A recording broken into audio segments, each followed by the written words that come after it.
Hello friends, finally स्वागत है आपका साइकोथेरेपी के लास्ट चैप्टर में। मैं मोनू कुशवाहा स्वागत करता हूं आपका आज के क्लास में। आज का क्लास जो है ये मनोचिकित्सा से संबंधित होने वाला है। तो आइए और शुरू करते हैं, आखिर मनोचिकित्सा क्या है। और रेवर ने जो है मनोचिकित्सा की परिभाषा दी है, इसके अर्थ में वो ये है।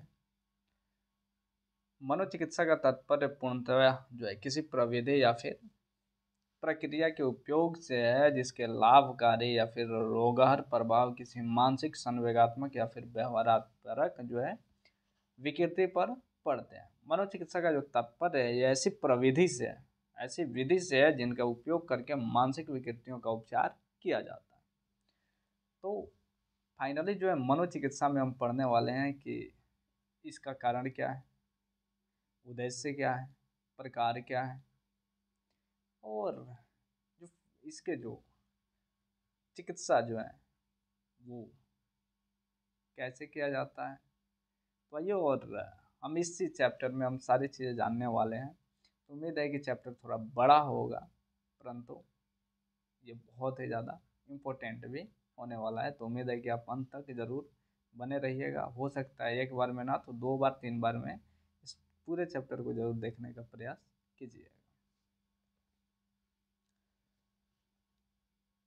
तो रेवर ने जो परिभाषा दिया उसका जो है विश्लेषण करने पे जो है कुछ बातें स्पष्ट होती हैं। पहली जो बात है वो ये है कि मनोचिकित्सा एक ऐसी प्रविधि है जिसके आधार पर मानसिक विकृति, संवेगात्मक विकृति और व्यवहार संबंधी विकृति को कम किया जाता है। दूसरा नंबर है मनोचिकित्सा प्रविधि के आधार पर मानसिक विकृति, संवेगात्मक विकृति या फिर जो है व्यवहार संबंधी विकृति को दूर किया जाता है।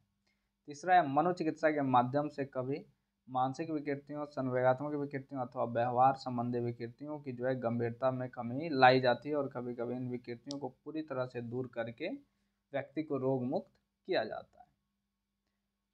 मनोचिकित्सा के जो है कुछ उद्देश्य हैं, आइए और जानते हैं। पहला नंबर है लक्षणों से छुटकारा पाना। भैया अगर कोई लक्षण है आपके अंदर, निराशा है, अति उत्तेजना है, संघर्ष है, संवेगात्मक या फिर सामाजिक विसंतुलन वगैरह हैं, और आप जो है इस तरह के प्रॉब्लम के साथ जो है आप जूझ रहे हैं, और भी कई सारे इंटरनल प्रॉब्लम्स होते हैं इनके साथ जूझ रहे हैं आप, तो फिर आपको एक मनोचिकित्सक की ज़रूरत है और आपको दिखाना चाहिए।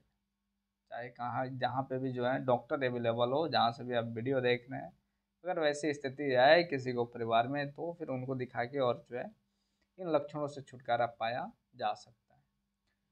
इसके बाद प्रसन्न रहने की क्षमता बढ़ाना। ये रियलिटी है कि आज के समय में जिस प्रकार जो है ज़माना बदल रहा है, ये जो एज है ये लगातार चेंज होते जा रहा है, युग जो है ये लगातार चेंज हो रहा है। तो इतना भाग दौड़ हो गया है कि लोग जो है खुश कर रखने के लिए कॉमेडी वगैरह देखना पसंद करते हैं। रियलिटी भी है और देखना भी चाहिए, लेकिन मनोचिकित्सा का जो है मुख्य उद्देश्य आपको प्रसन्न रखना भी है, आपकी प्रसन्नता को बढ़ाना भी है। तीसरा है कार्य क्षमता बढ़ाना। कई बार आपकी कार्य क्षमता नहीं बढ़ पाती है, तो मनोचिकित्सक के सहारे आप या मनोचिकित्सा की जो है विधि से आप जो है इसका जो है सहयोग लेकर और अपने कार्य क्षमता को बढ़ा सकते हैं। चौथा नंबर है सामाजिक समायोजन में सहायक करना। कई सारे लोग होते हैं जो सामाजिक समायोजन में सहायता नहीं कर पाते, हालांकि उनके पास क्षमताएं अपरंपार है और वो एक्सपर्ट हैं अपने फील्ड के, बहुत अच्छे पढ़ने लिखने में, फिर भी उनके अंदर जो है सामाजिक समायोजन बनाने की क्षमता नहीं होती है, तो वे मनोचिकित्सक का सहारा लेकर सामाजिक समायोजन बना सकते हैं। पांचवा है स्वेच्छा को बढ़ाना। किसी भी काम को करने की इच्छा ना होना ही जो है अनिच्छा होती है। तो किसी काम को करने के लिए खुद को है मोटिवेट करना, स्वेच्छा बढ़ाना। जैसे सुबह में जगना है, तो किसी के ज़बरदस्ती जगाने पे जगना और खुद से जग जाना, दोनों में काफ़ी अंतर होता है। तो फिर स्वेच्छा को बढ़ाना भी है किसी मनोचिकित्सक की सहायता से आप कर सकते हैं। अगर आपके अंदर क्षमताएं हैं तो फिर आप खुद से ही कर सकते हैं। मनोचिकित्सक आप खुद के ही बन सकते हैं, घर के डॉक्टर खुद ही आप बन सकते हैं। छठा नंबर है शारीरिक क्रियाओं का समायोजन करना। कई बार होता है कि हमारी जो क्रियाएं ये समायोजित नहीं होती, लगातार नहीं हो पाती, या फिर यूं कहें कि टाइम टू टाइम नहीं हो पाती, तो मनोचिकित्सक का सहारा लेके हम इन चीज़ों को कर सकते हैं। इसको आत्मसम्मान और सुरक्षा की चेतना बढ़ाना। भैया ये भी मनोचिकित्सक ही कर सकता है और बहुत ही आसानी से कर सकता है। सूझ में वृद्धि करना। कई सारे लोग जो है सूझ में वृद्धि करना, समझिए इस चीज़ को। एक हमारे अंदर एक अगर अच्छी एक सूझ जो है विकसित है पहले से, तो किसी काम को हम ना काफ़ी टाइमली पूरा कर लेते हैं। किसी प्रश्न का उत्तर ढूँढते समय हमें बहुत ज़्यादा जो है वो दिमाग पे जोर डालने की ज़रूरत नहीं होती, वो आसान से हल हो जाता है। तो संज्ञानात्मक जो है सूझ, संज्ञानात्मक मनोविज्ञान में आपने सूझ पढ़ा होगा। तो जैसे कोई चीज़ आपने पीछे सीखा, लेकिन परंतु उसका उपयोग कब करना है, कहाँ पे करना है, ये जान गए तो यही है सूझ। तो उसका जो है वृद्धि करना मनोचिकित्सा में ये भी संभव होता है। उसके बाद आत्म स्वीकृति में को बढ़ाना, यानी कई बार जो है हम गलती खुद करें और किसी और को पे डाल दें, हमारे अंदर कुछ कमी है किसी और पे थोप दें, तो ऐसा हो जाता है। परंतु अगर हम चाहें तो मनोचिकित्सा के द्वारा इस चीज़ को कर सकते हैं, खुद को जाए, खुद की गलतियों को स्वीकार करके और बेहतर हम बन सकते हैं। इसके बाद मूल प्रवृत्तियों को मुक्त होने देना। मनोचिकित्सक का जो है मुख्य उद्देश्य यह है कि वह रोगी की दमित इच्छाओं या फिर जो है मूल प्रवृत्तियों को मुक्त होने दे। इससे रोगी का मन हल्का हो जाता है और वह इम्तिहान या फिर जो है शांति का अनुभव करता है, इत्मीनान वो का अनुभव करता है। इसके लिए कई प्रकार की प्रविधियों की सहायता ली जाती है। इसके बाद समर्थक लक्ष्यों की ओर प्रेरित होना। आपने कुछ जो है वो टारगेट अपने लाइफ में जो है वो सेट किए होंगे, कुछ एम सेट किए होंगे, तो उनके तरफ भी प्रेरित होना ये भी मनोचिकित्सक का एक मुख्य उद्देश्य होता है, आपकी अगर वो चिकित्सा कर रहा है तो। मनोचिकित्सा की जो है कुछ प्रविधियाँ हैं जिसके बारे में हम पढ़ने वाले हैं, और आई थिंक ये पढ़ेंगे, थोड़ा सा चैप्टर बड़ा होने वाला है, तो मैं पहले ही बोल चुका हूँ, हो सकता है ये चैप्टर 1 घंटे के आसपास भी चला जाए। संकेत या फिर सुझाव शिक्षा पहली है चिकित्सा, दूसरा है सम्मोहन चिकित्सा, तीसरा है मनोविश्लेषणात्मक चिकित्सा, चौथा है रोगी केंद्रित चिकित्सा या फिर अनादेश चिकित्सा, पांचवा है व्यवहार चिकित्सा, छठा है समूह चिकित्सा, और सातवां है जैविक चिकित्सा या फिर शारीरिक जो है रासायनिक चिकित्सा। और पहले इन सब के बारे में हम जो है जिक्र देख चुके हैं, पहले हम थोड़ा बहुत चिकित्सा के बारे में पढ़ चुके हैं, परंतु ये चिकित्साएं होती क्या हैं हमने तो वहाँ पे सीखा है कि जो है रोग होते हैं उनका जो है हम इन के द्वारा जो है इलाज कर सकते हैं इन विधियों के द्वारा, परंतु ये विधियाँ होती क्या है इसी के बारे में फाइनली हम यहाँ पे जानने वाले हैं। तो पहला है संकेत चिकित्सा। आइए और शुरू करते हैं, आखिर संकेत चिकित्सा होता है क्या। सच पूछिए तो संकेत एक चिकित्सा जो है एक प्राचीन विधि है।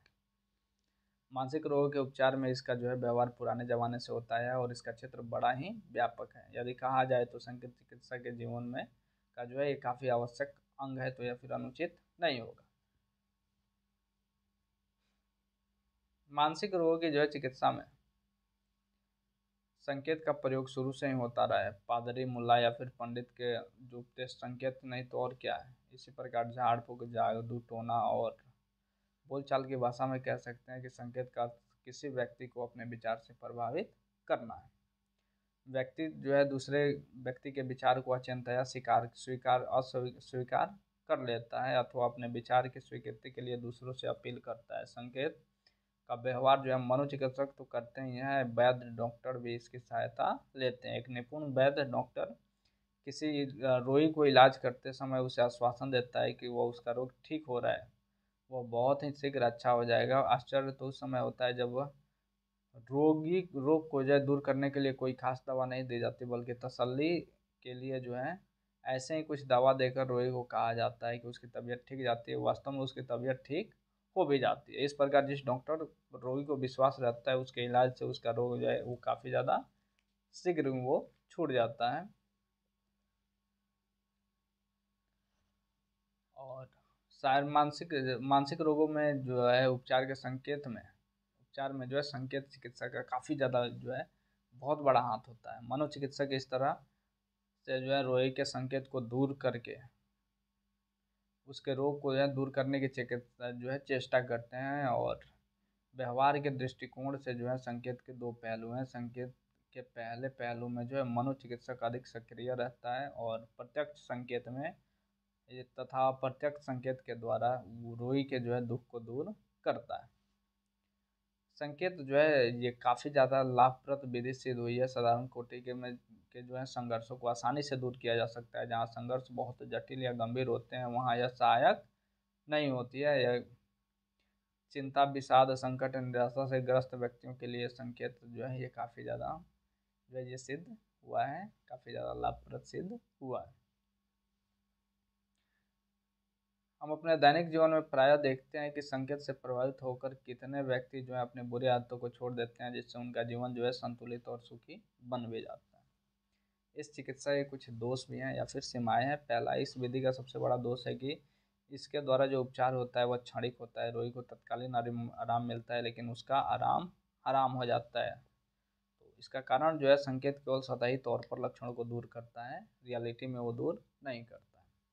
दूसरा है संकेत का क्षेत्र व्यापक होते हुए भी सीमित है, बात सही है। तीसरा है संकेत का जो है व्यवहार, ये उचित अवसर उचित ढंग से आना चाहिए, और यदि ना हो तो फिर उसका उपयोग विफल हो जाता है। चौथा नंबर है संकेत प्रविधि जो है के द्वारा सभी प्रकार के मानसिक रोगों की चिकित्सा नहीं की जा सकती है। मनोविदालता, स्थिर व्यामोह आदि रोगों का जो है इसके से इलाज संभव नहीं।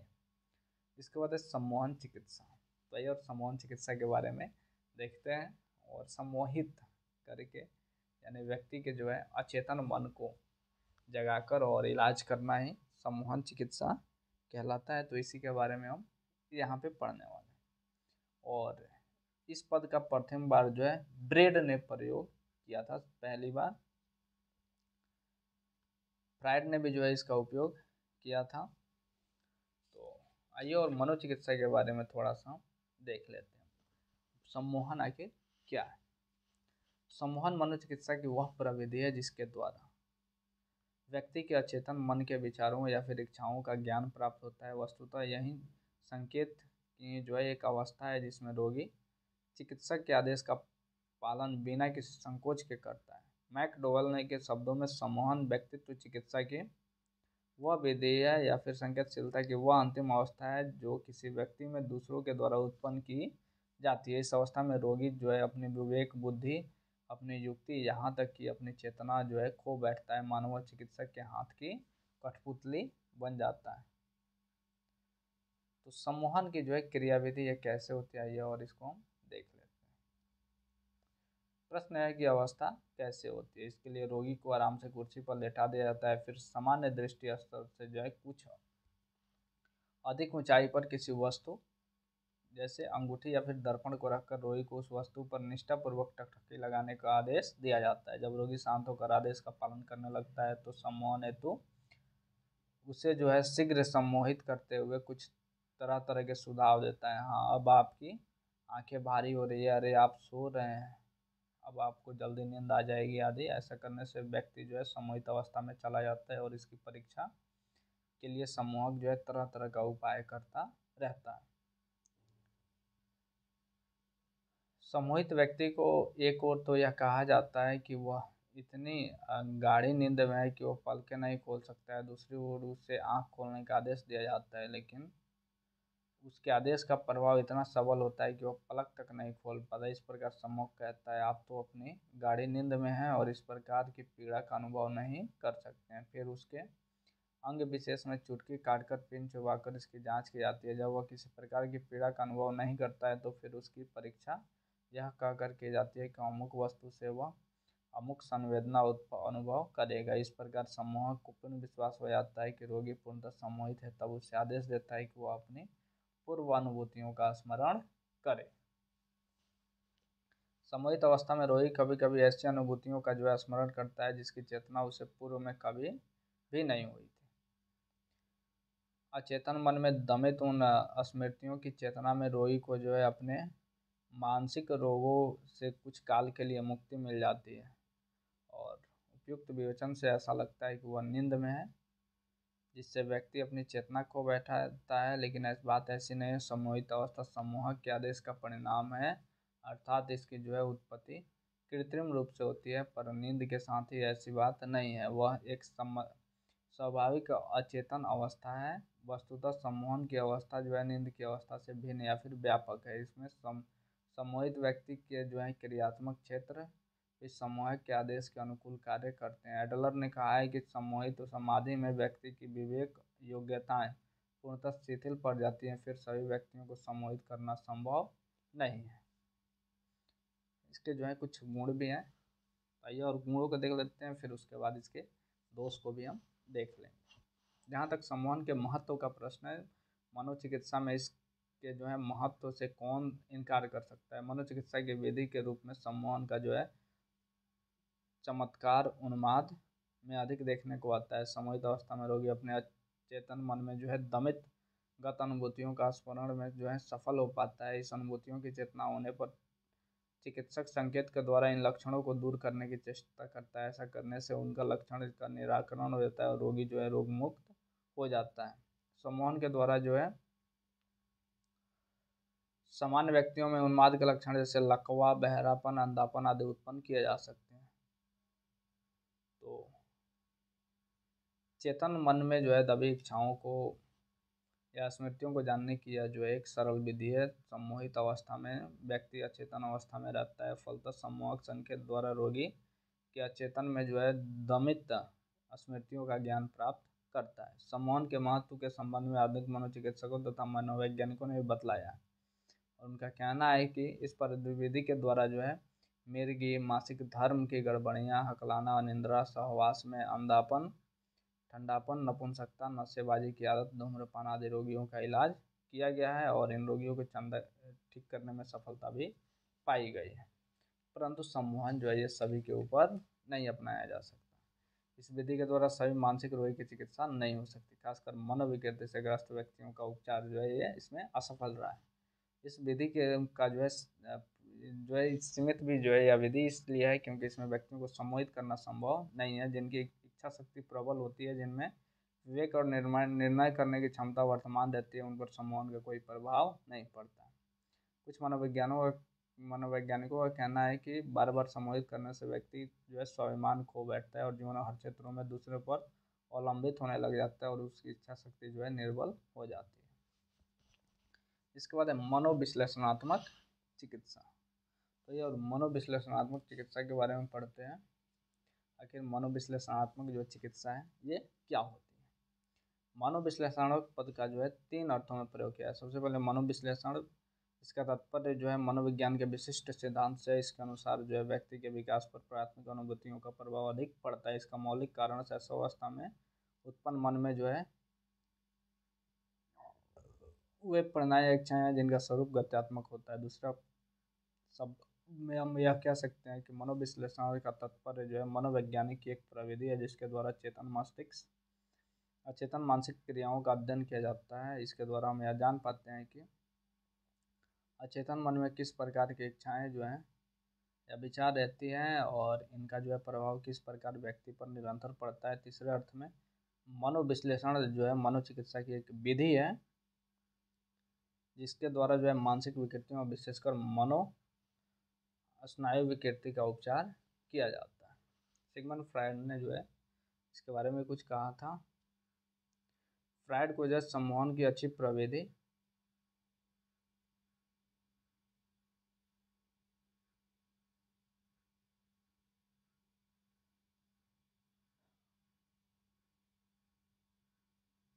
इसके बाद जो है मनोविश्लेषण की कुछ अवस्थाएं आई है और उनको हम देख लेते हैं। प्रारंभिक अवस्था जो है जिसको हम बिगिनिंग स्टेज कहते हैं। मनोविश्लेषण की अन्य जो है अवस्थाओं का वर्णन करने से पूर्व उसके उद्देश्य को जान लेना बहुत ही आवश्यक होता है। मनोचिकित्सा प्रविधि का जो है के रूप में इसका उद्देश्य जो रोगी के लक्षण का ज्ञान प्राप्त करके उसका निराकरण करना होता है ताकि वो अपने रोग से मुक्ति पा जाए। इड ईगो और सुपर ईगो के जो है पारस्परिक संघर्षों के कारण बाल्यावस्था से उसका दमन होते रहता है। रोगी को उसका ज्ञान नहीं रहता है, इसलिए उसकी प्रविधि से जो है अचेतन का आवरण हटाकर रोगी को परिचित करा दिया जाता है और उसका ईगो को इतना प्रबल बना दिया जाता है कि उसका सामना वो आसानी से कर सके। दूसरा है, चलिए इसके बारे में हम बेहतरीन तरीके से पढ़ ही लेते हैं। वास्तविक चिकित्सा प्रारंभ करने से पहले मनोचिकित्सक रोगी का चुनाव करता है, भाई कौन सा रोगी होगा और वो किस विधि से ठीक हो सकता है। इसके बाद जो है मनोचिकित्सक स्वतंत्र साहचर्य विधि के द्वारा भी जो है चिकित्सा इसी रोग में करता है। उसके बाद प्रतिरोध की अवस्था यानी स्टेज ऑफ रेजिस्टेंस, इसके बारे में आइए और थोड़ा सा हम देख लेते हैं। मनोविश्लेषण में जो है एक ऐसी अवस्था आती है जब रोगी अपने मन में के जो है अवांछनीय विचारों या फिर अनुभूतियों को व्यक्त नहीं करना चाहता है, फलतः या तो वह चुप हो जाता है या फिर इसकी जो है अवधि निश्चित नहीं है, कुछ घंटों से लेकर कुछ दिनों तक यह अवस्था रह सकती है। ऐसी दशा में जो है मनोचिकित्सक एक गंभीर समस्या से उत्पन्न हो जाती है मनोचिकित्सक के सामने। उनके लिए आवश्यक हो जाता है रोगी को इस योग बना दे कि पुनः वो अपनी गत अनुभूतियों को जो है वो व्यक्त करने लग जाए। वह रोगी के सामने तरह तरह का प्रलोभन देता है, उसकी आत्मनिर्भरता को बढ़ाकर यह विश्वास दिलाता है कि वह हर मामले में उसकी सहायता करेगा और ऐसा करने से थोड़ा बहुत उसे मदद मिल जाता है। इसके बाद है प्रतिरोध की अवस्था। तो आइए और प्रतिरोध के बारे में हम थोड़ा सा देख लेते हैं, प्रतिरोध की अवस्था में क्या होता है। तो प्रतिरोध में हम देखते हैं कि मनोविश्लेषण में जो है एक ऐसी अवस्था आती है कि रोगी अपने मन की अवांछनीय विचारों को जो नहीं बताना चाहता। इसके बाद है स्थानांतरण की अवस्था। स्थानांतरण की जो अवस्था होती है ये बहुत ही स्टेज ऑफ ट्रांसफॉर्मेंस, और इसी के बारे में हम जानना चाहेंगे। तो इसके बारे में हम जो है नेक्स्ट वीडियो में जानना चाहेंगे। चैप्टर थोड़ा सा बड़ा है, तो मनोविश्लेषण स्थानांतरण की अवस्था से लेकर हम अगले वीडियो में आ रहे हैं।